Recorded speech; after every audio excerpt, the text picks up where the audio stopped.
আমাদের সবচেয়ে দ্য ম্যাগনিফিসিয়েন্ট যে আপনার সুলতান ছিলেন, যে কী বলে ওনার নাম হলো সুলতান সুলেমান। ওনার যে সবচেয়ে সুন্দরী যে রানী ছিলেন হুররাম সুলতান, ওনার জন্য এই হাম্মামটা করা হয়েছে।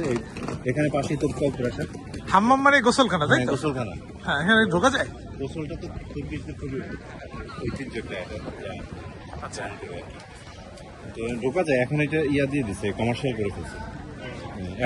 এখনো গোসলখানাই আছে ভিতরে। এইখানেই হুররাম গোসল করতো। হ্যাঁ, ওখান থেকে ঘোরায় করে আসতো, এসে গোসল করতো। কোথা থেকে আসতো ঘোরা করে? এই যে তোপকাবি প্রাসাদ থেকে। ওই তোপকাপি প্রাসাদ পাশেই, এই আইএসএফের পিছনে তোপকাবি প্রাসাদ। আমি গেছিলাম। হ্যাঁ, এখান থেকে এইটা কত শত বছরের পুরনো? এটা তো আপনার কত 600 বছর পুরনো। এই যে হুররাম সুলতানের গোসলখানা।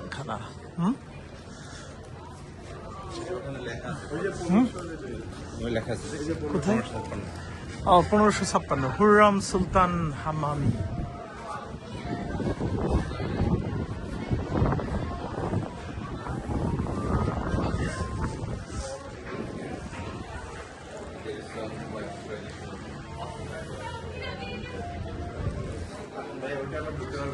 ওকে,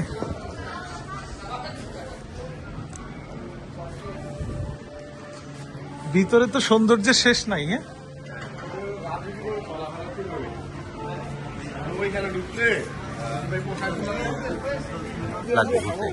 এইখানে যাচ্ছে কোথায় মানুষের এই স্রোত? এইটা হলো আপনার তোপকাবি প্রাসাদে যাচ্ছে। ওইখানেই থাকতো সুলতান সুলেমান। সুলতান সুলেমান তার আগে আপনার সুলতানরাও এখানে থাকতো।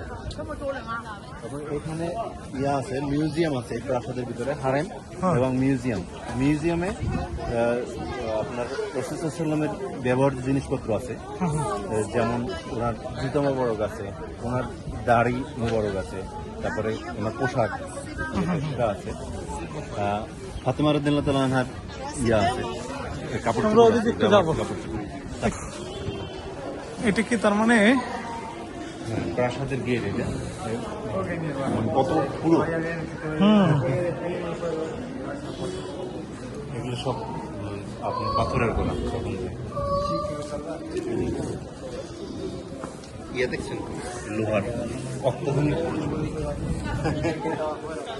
মানে অক্ষয় জিনিস, অক্ষয় বানায় রাখছে। আপনি সুলাইমানি কমপ্লেক্স জান নাই? না। সুলাইমানি কমপ্লেক্স হলো মিমার সিনানের নাম শুনছেন?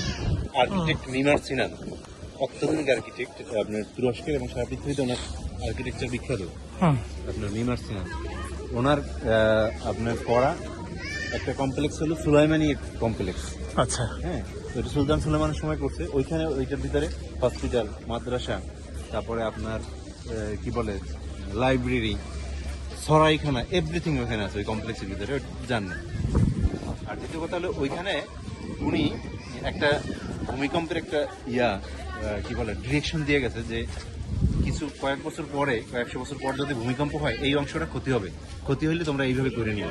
ওইটাও ডিরেকশন দিয়ে গেছে। মজার ব্যাপার হলো 500 বছর পর একটা ভূমিকম্প হয়েছে এবং ওই জায়গাটাই ক্ষতিগ্রস্ত হয়েছে। তো পরে ওই কাগজ দেখে ওই ব্যাপারটা ওইটা করছে, আইনে কাজ করেছে, কাজ করাইছে এখানে। হ্যাঁ, ওইখানে আপনি যেটা পাথর দেখেন না, ইজিপ্ট থেকে নিয়ে আসছে। হ্যাঁ,